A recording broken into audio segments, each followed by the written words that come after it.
Madrid não é só o coração da Espanha, é também o espelho das suas contradições políticas. É lá que a história do país pulsa com mais força, no grito das ruas, nas urnas e a lembrança de um passado autoritário. Durante décadas, a cidade foi o centro da ditadura de Francisco Franco, que transformou a capital num símbolo de controle e repressão. Foi dali que se comandava o país sob censura, perseguição e medo. Mas ao mesmo tempo foi em Madrid que surgiram as vozes da resistência, os artistas, estudantes e trabalhadores que desafiaram o regime e pavimentaram o caminho da democracia. Hoje essa lembrança ainda aparece nas ideias. Madrid é uma cidade profundamente politizada. Os madrilenhos se interessam por política, participam de protestos e usam as plataformas de democracia direta para debater o futuro da cidade. Mas também é um espaço dividido entre direita e esquerda, tradição e mudança e poder central e vozes populares. E é claro que não podia ser diferente no futebol. Afinal, você já sabe que futebol e sociedade se misturam.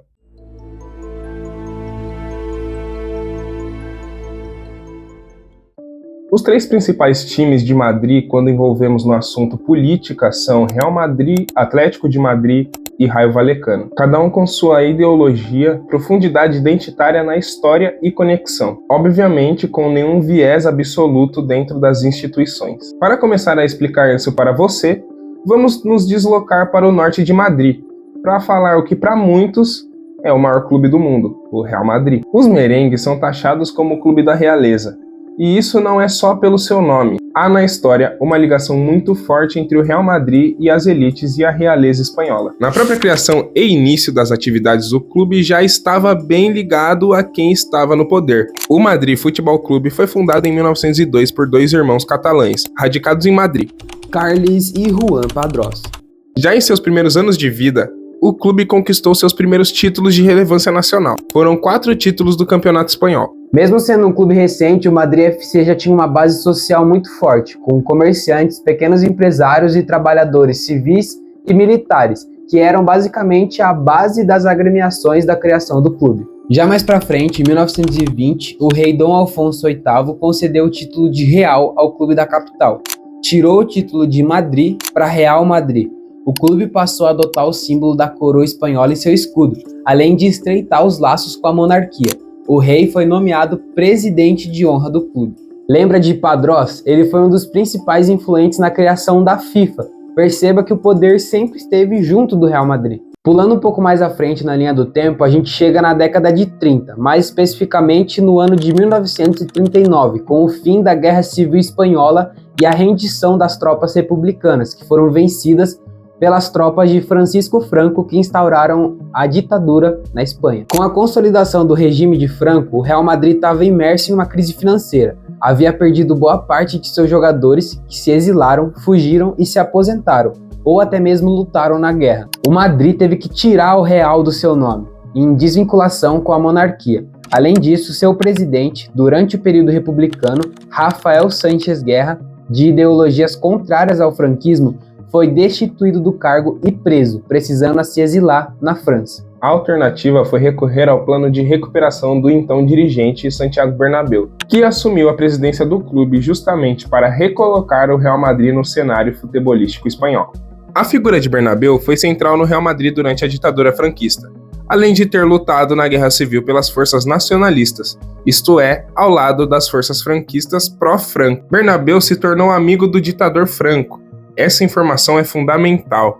E assim foi o começo da relação entre Franco e Real Madrid. A construção do estádio, que é utilizado até hoje pelo clube, é cercada de polêmicas. Mesmo com o Real Madrid em crise, o estádio foi construído em cerca de 3 anos. E há quem diga que Franco foi o principal pivô dessa construção. A ditadura rolou até 1975, num contexto opressor e violento. Durante a ditadura, o futebol se tornou uma das principais ferramentas de propaganda do regime. As vitórias do Real Madrid, principalmente no cenário europeu, eram vistas como vitórias da Espanha franquista, um modo de projetar uma imagem mais moderna e conquistadora do país ao redor do mundo. Não faltam denúncias contra o clube num possível complô ali com o ditador dentro dos bastidores, visto que estava clara a aproximação de Franco com o Real Madrid. Além de que o governo estava intrinsecamente inserido dentro do esporte, com membros do mesmo dentro dos clubes e também dentro da própria Federação Espanhola de Futebol. Em 1943, Barcelona e Madrid disputavam o jogo de volta da semifinal da Copa del Generalísimo.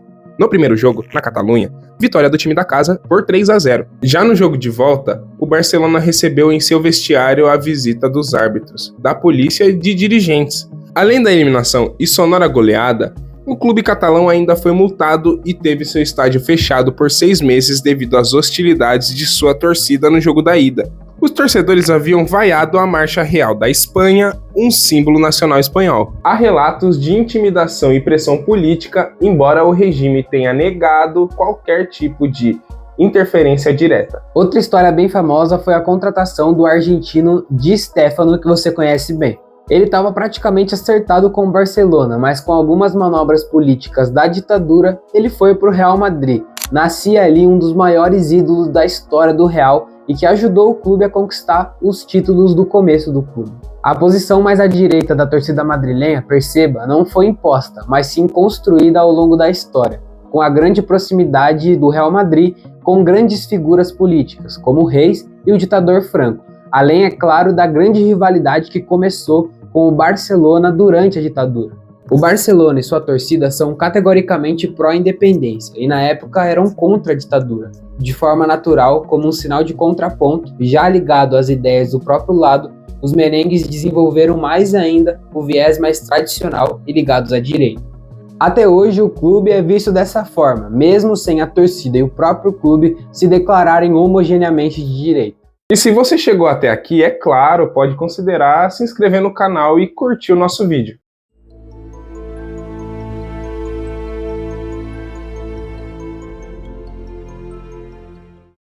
E agora, para entender o outro lado da história, ainda em Madrid, vamos para o sudeste da cidade. Enquanto o Real é cotado para ser o maior clube do mundo, o Rayo luta desde sempre por lapsos de vitórias, mas conta com uma das torcidas mais apaixonadas e engajadas da Europa, sempre lembrando das suas origens. O clube foi fundado em 1924 no bairro de Vallecas, tradicional reduto da classe trabalhadora madrilenha. Essa ligação com o bairro operário moldou desde cedo a identidade do Rayo Vallecano, associado a valores populares, progressistas e sociais. Seu bairro, Vallecas, foi um polo de oposição ao regime de Franco. O clube surgiu como Agrupación Deportiva El Rayo e entre 1931 e 1936 disputou o campeonato da Federação Trabalhadora de Futebol. Após a Guerra Civil Espanhola, em 1939, filiou-se à Federação Castelhana, como já era planejado antes do conflito.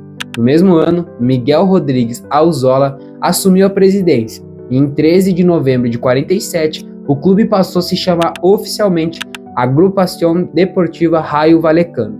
Tempos depois, a equipe firmou um acordo de ajuda mútua com o Atlético de Madrid, clube esse que já vamos falar mais sobre. Em troca de ceder alguns jogadores, o Atlético pediu para que Rayo Vallecano deixasse de jogar inteiramente de branco, tal qual o Real Madrid, e incluísse algo vermelho em seu uniforme, além de adicionar a faixa transversal. Imaginou-se que com o acordo o Vallecano se tornasse uma espécie de filial do Atlético, mas ele durou apenas um ano. Entre altos e baixos, só em 77 que o clube subiu para a elite espanhola pela primeira vez. E daí para frente, inúmeras sanfonas entre primeira divisão, segunda divisão, até mesmo terceira divisão espanhola. Engraçado que em 2011, Raúl Martín foi o dono do clube, ele comprou o Rayo Vallecano.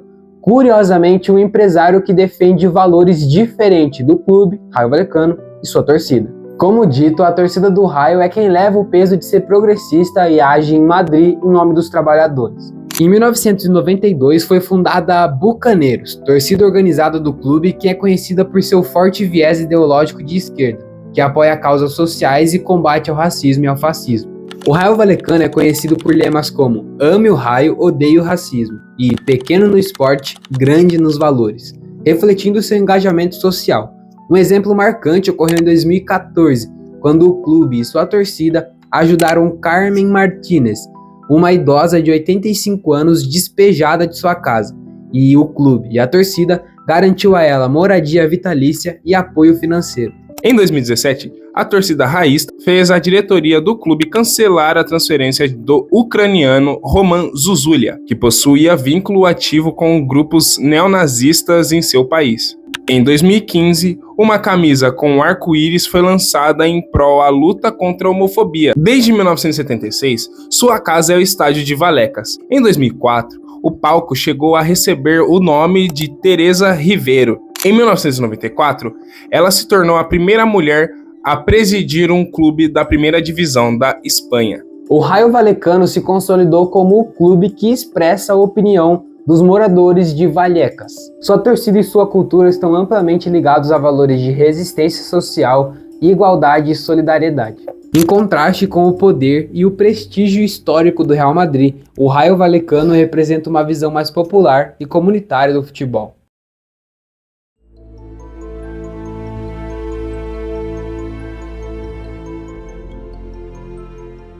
Agora desloque-se com a gente até o leste da cidade para a gente destrinchar o Atlético de Madrid, talvez a maior lacuna e incógnita desse vídeo.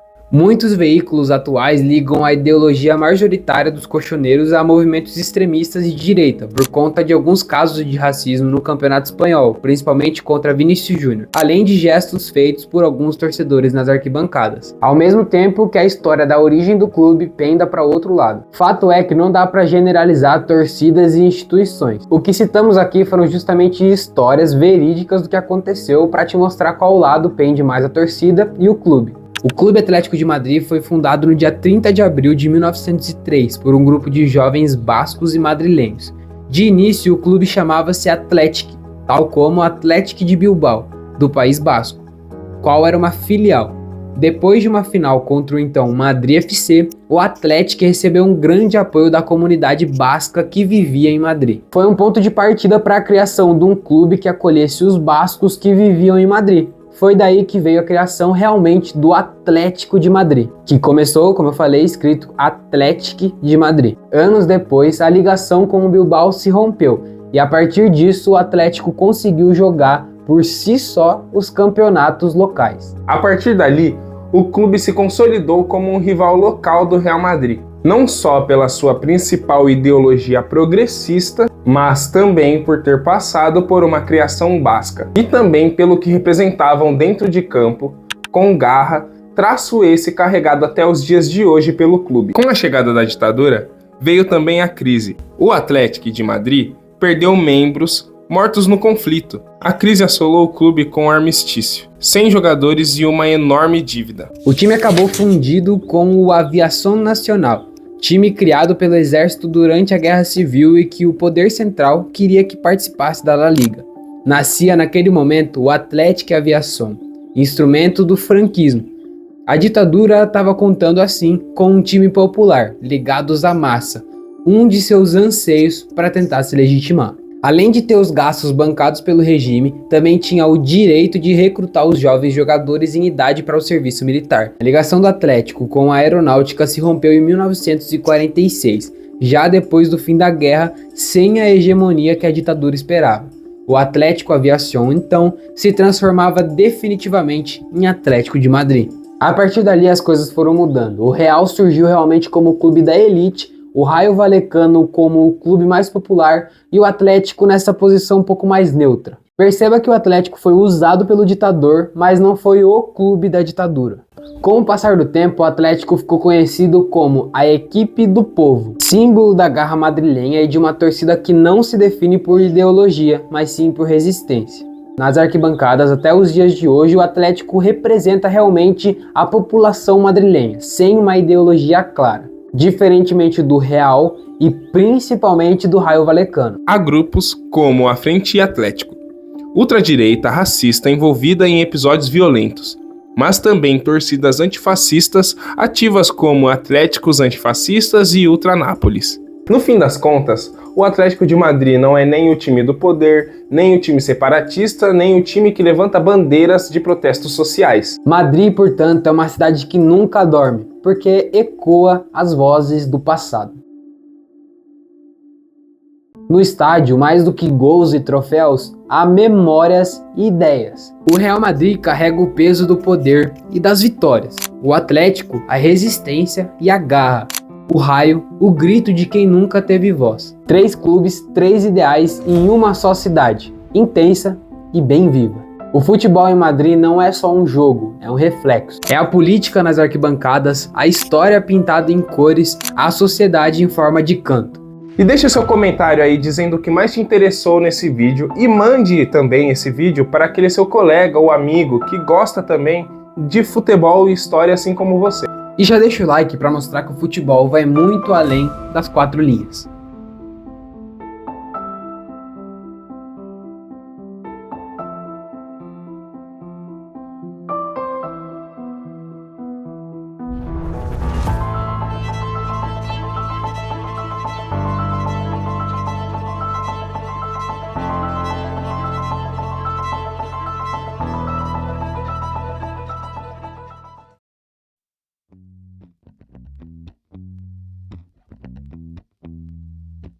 Você vai ter que falar de novo. Vai tomar. Mas também é um espaço dividido entre direita e esquerda, tradição e mudança. Porra, mano. Deu 15% de bateria. Não, vai dar tempo. Porra, João. Dá tempo, dá tempo. Tem carregador, pai. Ô, calma. Tem power bank, eu trouxe power bank hoje. Ah, mas como que você vai cair? Puta que pariu, eu já esqueci. E assumiu a presidência do clube justamente para recolocar o Real Madrid de volta no cenário futebolístico espanhol. Pô, dá pra falar numa só aí. A hora que eu vi que melou, eu já saí correndo pro banheiro. Eu ia soltar uma bomba. Não chora. Não choras. Não precisa chorar. Ai, ai, ai, tremelinho aqui.